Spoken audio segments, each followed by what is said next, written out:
पांचवा दिन। स्कंदमाता सिंहासनगता नित्यं पद्माश्रित करद्वया शुभदास्तु सदा देवी स्कंदमाता यशस्विनी। माँ दुर्गा के पांचवें स्वरूप को स्कंदमाता कहा जाता है।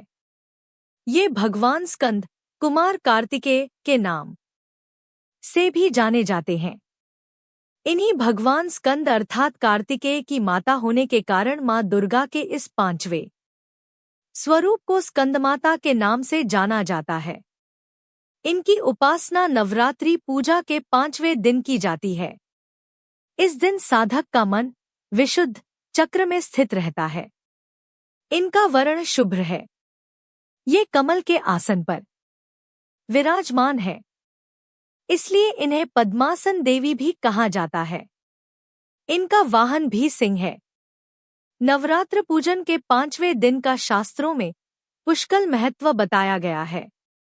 इस चक्र में अवस्थित रहने वाले साधक की समस्त बाह्य क्रियाएं एवं चित्त वृत्तियों का लोप हो जाता है। चंडमुंड का वध। ऋषि बोले, दैत्यराज शुंभ की आज्ञा पाकर चंडमुंड चतुरंगिनी सेना को साथ लेकर देवी दुर्गा से युद्ध करने तथा उसे बंदिनी बनाने के लिए चल दिए। हिमालय पर्वत पर पहुंचकर उन्होंने देवी को अपने वाहन सिंह पर बैठी हुई देखा। वे सब धनुष उठाकर और हाथों में तलवार उठाकर देवी के समीप पहुंच गए। देवी ने जब चंडमुंड और असुर सेना को देखा तो क्रोध से उनका मुख काला हो गया। उनकी भ्रिकुटियां चढ़ गईं और उनके ललाट से भयंकर विस्तृत मुख वाली लाल आंखों वाली काली देवी प्रकट हुई। वह अपने हाथों में तलवार और पांच लिए हुई थी। वह विचित्र खंग धारण किए चीते के चर्म की साड़ी तथा नरमुंडों की माला धारण किए हुई थी। उनका भयानक शुष्क शरीर केवल हड्डियों का ढांचा था, जिससे वह अत्यंत भयंकर जान पड़ती थी। उनका मुख विशाल था। जीभ लपलपाने के कारण वे और भी डरावनी लग रही थी। आंखें अंदर की ओर धंसी हुई थी और लाल हो रही थी। उनकी भयंकर गर्जना से संपूर्ण दिशाएं गूंज रही थीं। कालिका देवी बड़े वेग से दैत्यों की विशाल सेना पर टूट पड़ी और उनका भक्षण करने लगी। वह पार्श्व रक्ष को अंकुशधारी महावतों, हाथियों पर सवार योद्धाओं पर घंटा सहित हाथियों को एक हाथ से पकड़ पकड़कर अपने मुंह में डाल रही थी। इसी प्रकार वह घोड़ों, रथों, सारथियों व रथों में बैठे हुए सैनिकों को मुंह में डालकर भयानक रूप से चबा रही थी। किसी के केश पकड़कर, किसी की गर्दन पकड़कर, किसी को पैरों से दबाकर और किसी को छाती से मसलकर मार रही थी। दैत्यों के द्वारा फेंके गए बड़े बड़े अस्त्र शस्त्रों को मुंह से पकड़कर उन्हें दांतों से चबा रही थी। देवी काली ने दैत्यों की सारी सेना रौंद डाली। कुछ को तलवार से मौत के घाट उतार दिया, कुछ की खटवांग से पीट दिया और कुछ को दांतों से चबा डाला। इस प्रकार कालिका देवी ने क्षण भर में संपूर्ण दैत्य सेना का संहार कर डाला। यह देख महापराक्रमी चंड कालिका देवी पर लपका। उसने महाभयंकर वाणों की वर्षा करके तथा मुंड ने हजारों चक्र फेंककर भयंकर नेत्र वाली कालिका देवी को ढक दिया।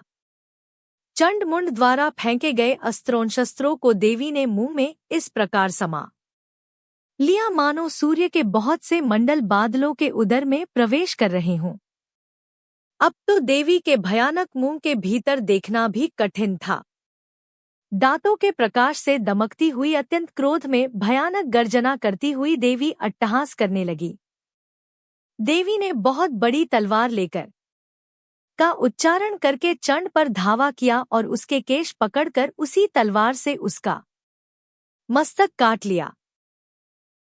चंड को मरा देख क्रूर मुंड असुर भी देवी की तरफ दौड़ा तो क्रोधित देवी ने उसे भी तलवार से मौत के घाट उतार दिया। चंड मुंड के मारे जाने पर शेष असुर सेना भय से व्याकुल होकर युद्ध क्षेत्र से पलायन कर गई। इसके बाद कालिका देवी ने चंडमुंड के सिर हाथ में लेकर अट्टहास करती हुई देवी चंडिका के पास पहुंचकर बोली, ये लो चंडमुंड के सिर, मैंने महापशु दैत्य चंडमुंड को मार दिया है। अब तुम इसे युद्ध में शुंभ निशुंभ को मौत के घाट उतारना। मेघा ऋषि बोले, चंडमुंड के सिरों का कालिका देवी के हाथों में देखकर देवी चंडिका बोली, हे देवी, तुम आज से इस संसार में चामुंडा देवी के नाम से विख्यात हो जाओगी। रक्तबीज वध। मेधा ऋषि बोले, चंडमुंड के मारे जाने पर तथा बहुत सी सेना के मारे जाने से शुंभ ने क्रोध में भरकर सारी असुर सेना को तैयार होने का आदेश दिया। उसने कहा, आज उदायुद्ध नाम के 86 दैत्य सेनापति अपनी सेनाओं के साथ युद्ध के लिए प्रस्थान करें। कंबु नाम के दैत्यों के 84 सेना नायक अपनी वाहिनी से घिरे हुए प्रस्थान करें। कोटि वीर्य नामक 50 सेनापति और धौम्रकुल नाम के 100 सेनापति भी युद्ध के लिए प्रस्थान करें। काल का दौद मयूर वंशी तथा काल वंशी असुर युद्ध के मैदान में पहुंचे, यह मेरी आज्ञा है। इस प्रकार राजा शुंभ भी स्वयं बहुत बड़ी सेना लेकर युद्ध के लिए चला। चंडिका देवी ने देखा कि शुंभ भयानक सेना लेकर आ रहा है तो उन्होंने अपने धनुष से टंकार करके पृथ्वी और आकाश के मध्य भाग को गुंजा दिया। उनके सिंह ने भी महान गर्जना की। चंडिका ने अपना घंटा बजाकर नाद दूना कर दिया, जिससे कालिका का मुंह और बढ़ गया। धनुष की टंकार, सिंह की गर्जना और घंटे की आवाज से इतना शोर गुंजार हो गया कि चारों दिशाएं परिपूर्ण हो गई। इस तुमुल नाद को सुनकर दैत्यों की सेना ने चंडिका देवी, वाहन शेर और कालिका देवी को चारों ओर से घेर लिया। हे राजन, ऋषि बोले, इस अवसर पर दैत्यों के विनाश के लिए ब्रह्मा, विष्णु, शिव, कार्तिकेय, इंद्र आदि देवताओं की शक्तियां उनके शरीरों से निकलकर उन्हीं रूपों से चंडिका देवी के पास आ गई। सबसे पहले हंस युक्त विमान पर सवार कमंडलू से सुशोभित ब्रह्माजी की शक्ति उपस्थित हुई, जिसे ब्राह्मणी कहते हैं। महेश्वर की माहेश्वरी शक्ति वृषभ पर सवार होकर त्रिशूल धारण किए हुए आई। मोर पर आरूढ़ होकर हाथ में शक्ति लिए कार्तिकेय जी की शक्ति उन्हीं का रूप धारण करके आई। भगवान विष्णु की शक्ति गरुड़ पर सवार होकर शंख, चक्र, गदा, शाई, धनुष तथा हाथ में खंग लिए हुए आई। श्री हरि की शक्ति वाराही, वाराह का शरीर धारण करके आई। नृसिंह जी की शक्ति नृसिंह जी के समान शरीर धारण कर वहां आ पहुंची। इंद्र की शक्ति इंद्र का रूप धारण कर वज्र हाथ में लेकर ऐरावत हाथी पर बैठकर युद्ध में आ गई। तब देव शक्तियों सहित चंडिका देवी से महादेव ने कहा, मेरी प्रसन्नता के लिए इन असुरों का संहार करो।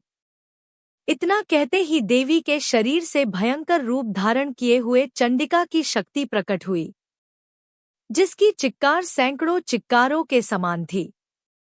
उस अपराजित देवी ने धूम्र रंग की जटा वाले शंकर जी से कहा, हे भगवन, आप मेरे दूत के रूप में शुंभ के पास जाकर उससे तथा निशुंभ और दूसरे राक्षसों से जो यहाँ युद्ध करने हेतु आए हैं, उनसे कहना कि यदि तुम जीवित रहना चाहते हो तो त्रिलोकी राज्य इंद्र को सौंप दो। देवताओं को उनका यज्ञ का भाग मिलना चाहिए और तुम सब पाताल लौट जाओ। यदि बल के घमंड में तुम्हें लड़ने की इच्छा हो तो फिर तुम्हारे मांस से मेरी योगिनियां तृप्त होंगी। भगवान शिव को देवी के दूत के रूप में भेजा गया था, इसलिए वे संसार में शिवदूती के नाम से प्रसिद्ध हुए। भगवान शिव ने देवी के दूत के रूप में जब महासुरों के पास जाकर देवी के वचन सुनाए तो वे सब क्रोध से भर गए और कात्यायनी देवी से युद्ध करने के लिए आगे बढ़े। राक्षसों ने बाण, शक्ति, रिष्टि आदि आयुधों से देवी पर आक्रमण कर दिया। इस पर देवी ने अपने धनुष से पैने बाण छोड़कर राक्षसों द्वारा छोड़े हुए अस्त्रों को बच्चों के खेल के समान काट डाला। इसके बाद कालिका देवी ने उनके सम्मुख होकर शत्रुओं के शूल के प्रहारों को चीरती फाड़ती खटवांग से कुचलती विचरने लगी। ब्रह्माणी देवी भी जिधर निकल जाती वहां वह अपने कमंडल से राक्षसों पर जल छिड़कर उनके बल और पराक्रम को नष्ट कर रही थी। इसी प्रकार माहेश्वरी भी अत्यंत क्रोध में भरकर त्रिशूल से तथा वैष्णव देवी अपने चक्र से और कौमारी देवी अपनी शक्ति से राक्षसों का विनाश कर रही थी। ऐन्द्री देवी ने अपने वज्र द्वारा सैकड़ों असुरों को काट डाला जिससे वे पृथ्वी पर गिर पड़े। उनके शरीर से रक्त की धारा बढ़ने लगी। वाराही देवी अपने तुंड के प्रहार से असुर सेना का विनाश करने लगी। बड़े बड़े राक्षसों के सिर उनके चक्र से कट कटकर पृथ्वी पर गिरने लगे। नारसिंही भी अपने नखों से राक्षसों की विदीर्ण करके उनका भक्षण करने लगी और सिंहनाद से चारों दिशाओं को गुंजारती हुई रणभूमि में विचरण करने लगी। शिवदूती के प्रचंड अट्टहास से कितने ही दैत्य भयभीत होकर पृथ्वी पर गिर पड़े। उनके गिरते ही वह उनका भक्षण कर जाती थी। इसी प्रकार क्रोधित मातृगणों द्वारा अनेकानेक उपायों से बड़े बड़े राक्षसों को मरते हुए देखकर राक्षसी सेना भाग खड़ी हुई। सेना की भागते देखकर रक्तबीज नामक महापराक्रमी असुर क्रोध में भरकर युद्ध के लिए आगे बढ़ा। रक्तबीज की विशेषता थी कि उसके शरीर से रक्त की बूंदें जैसे ही पृथ्वी पर गिरती थी, तुरंत वैसे ही शरीर वाले बलवान दैत्य पृथ्वी से उत्पन्न हो जाते थे। रक्तबीज हाथ में गदा लेकर इंद्रशक्ति ऐन्द्री के साथ युद्ध करने लगा। जब ऐन्द्री ने अपने वज्र से रक्तबीज को मारा तो रक्तबीज के शरीर से बहुत सा रक्त निकलकर पृथ्वी पर गिरने लगा और उससे उसी के समान रूप तथा पराक्रम वाले योद्धा उत्पन्न हो गए। इस प्रकार रक्तबीज के रक्त से उत्पन्न दैत्य मातृगणों के साथ घोर युद्ध करने लगे। इस पर देवी ने वज्र प्रहार से रक्तबीज का सिर काट दिया तो उसके शरीर से जो रक्त बहा उससे हजारों राक्षस पैदा हो गए।